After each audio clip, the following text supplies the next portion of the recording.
Welcome to my channel. అందరికీ నమస్తే. ఈరోజు మనం టెట్ మరియు డిఎస్సి ప్రాక్టీస్ బిట్స్లో భాగంగా 6th class social studies part 4 చూద్దాం. ఓకేనా ఫ్రెండ్స్, ఈ వీడియోని స్కిప్ చేయకుండా చూడండి. ఈ వీడియో మీకు మీ ప్రిపరేషన్లో భాగంగా తప్పకుండా ఉపయోగపడుతుందని ఆశిస్తున్నాను. Let us start our video. మొదటి ప్రశ్న, ఉయ్యూరు నుండి పెనమకూరు గ్రామానికి మధ్య దూరం ఎంత? ఆప్షన్స్. వీటిలో సరి అయిన సమాధానం ఆప్షన్ బి 3 కిలోమీటర్లు. ఉయ్యూరు నుండి పెనమకూరు గ్రామానికి మధ్య దూరం 3 కిలోమీటర్లు. తర్వాతి ప్రశ్న, పెనమకూరు రైతులు ఏ ప్రాంతాలలో బోరుబావులను ఉపయోగిస్తున్నారు? ఆప్షన్స్. వీటిలో సరి అయిన సమాధానం ఆప్షన్ ఏ మెట్ట భూములు. పెనమకూరు రైతులు మెట్ట భూముల్లో బోరుబావులను ఉపయోగిస్తున్నారు. తర్వాతి ప్రశ్న, సారవంతంగా ఉండి ఎక్కువ నీటిని పట్టి ఉంచగలిగే భూములేవి? ఆప్షన్స్. వీటిలో సరి అయిన సమాధానం ఆప్షన్ ఏ ఓండ్రు భూములు. ఓండ్రు భూములు లేదా ఒండలి భూములు సారవంతంగా ఉండి ఎక్కువ నీటిని పట్టి ఉంచగలిగే భూములు అన్నట్టు. ఏవి? ఓండ్రు భూములు. తర్వాతి ప్రశ్న, సెల్ఫ్ ప్లవింగ్ స్వయంగా మట్టి మార్పిడి ఏ నేలల్లో జరుగుతుంది? ఆప్షన్స్. వీటిలో సరి అయిన సమాధానం ఆప్షన్ బి నల్లరేగడి భూములు. నల్లరేగడి భూముల్లో సెల్ఫ్ ప్లవింగ్ అంటే స్వయంగా మట్టి మార్పిడి అనేది జరుగుతుంది.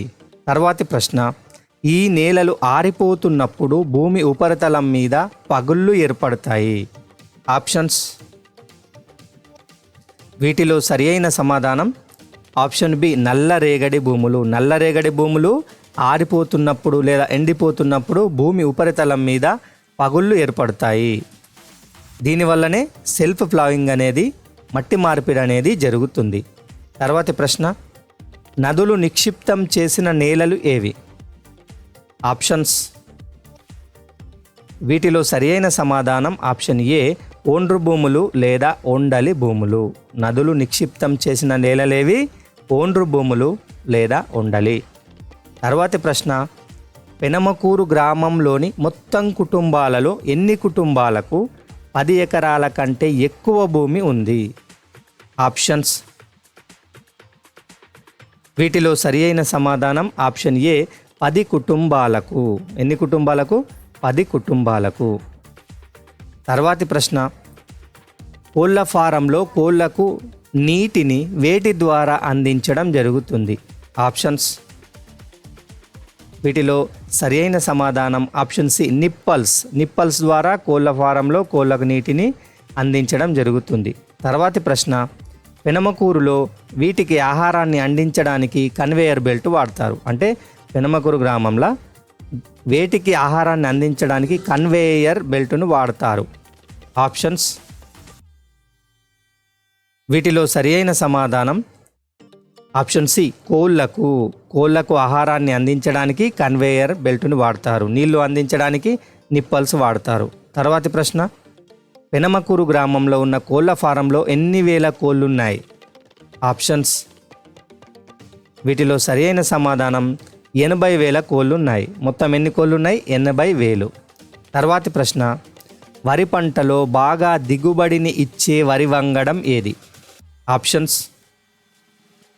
Option A Swarna, option B MTU, option C 2716 మరియు బీపీటీ, డి పైవన్నీ సరి అయినవి. మనకు సరి అయిన ఆప్షన్ ఏది?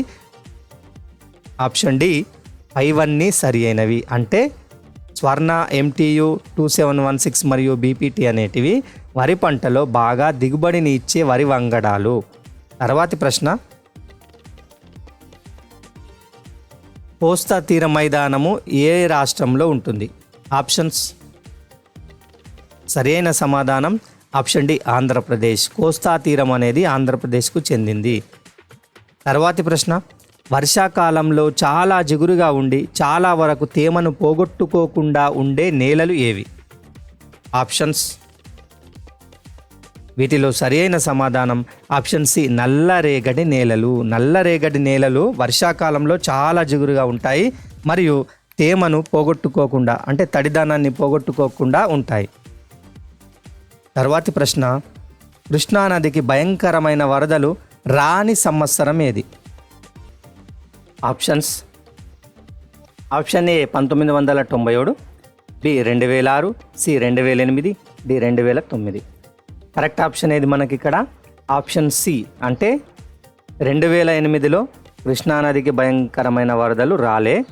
మనకు 1997, 2006 మరియు 2009 ఈ 3 సంవత్సరాలలో కూడా కృష్ణానదికి భయంకరమైన వరదలు వచ్చాయి.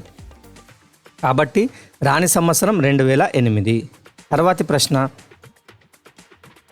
ఏ భూములకు తేమను నిలుపుకునే సామర్థ్యం తక్కువగా ఉంటుంది?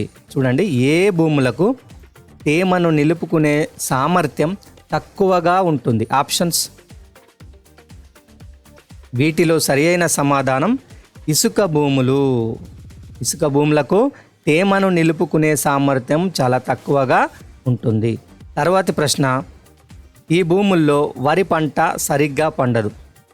ఆప్షన్స్: వీటిలో సరైన సమాధానం ఇసుక నేలల్లో, ఇసుక భూముల్లో వరి పంట సరిగ్గా పండదు. తర్వాతి ప్రశ్న, ఈ క్రింది వాటిలో వ్యవసాయ ఆధారిత పరిశ్రమలకు సంబంధించినవి? ఆప్షన్స్: ఏ కోళ్ళ పెంపకం, బి రైసు మిల్లు, సి పైరెండు, డి పైవేవి కాదు. మనకు సరియైన సమాధానం పైరెండు అంటే కోళ్ళ పెంపకం, రైస్ మిల్లు అనేటివి వ్యవసాయ ఆధారిత పరిశ్రమలకు సంబంధించినవి. తర్వాతి ప్రశ్న, తెలంగాణ ప్రాంతం ప్రధానంగా ఎటువంటిది? ఏ రకమైంది? ఆప్షన్స్ చూడండి, వీటిలో సరియైన సమాధానం ఆప్షన్ బి పీఠభూమి ప్రాంతము. తెలంగాణలో చాలా వరకు దక్కన్ పీఠభూమిలో ఉంది. ఇది తెలంగాణ ప్రాంతం అనేది పీఠభూమి ప్రాంతం. తర్వాతి ప్రశ్న, తెలంగాణ పీఠభూమిలో అధికంగా ఈ పీఠభూమిలో ఉంది. ఆప్షన్స్ వీటిలో సరైన సమాధానం దక్కన్ పీఠభూమి. తెలంగాణ పీఠభూమి అనేది అధికంగా దక్కన్ పీఠభూమిలో ఉంది. తర్వాతి ప్రశ్న, డోకూరు గ్రామం ఎక్కడ ఉంది? ఆప్షన్స్ చూడండి, ఈ ప్రశ్నకు సమాధానం మీకు తెలిస్తే మాకు కామెంట్ రూపంలో తెలియజేయండి. ఓకేనా ఫ్రెండ్స్, ఈ వీడియో గురించి ఏమైనా సందేహాలున్నా, ఏమైనా మాకు సూచనలు ఇవ్వాలనుకున్నా కానీ మాకు కామెంట్ రూపంలో తెలియజేయండి. ఓకేనా friends, thank you for watching this video.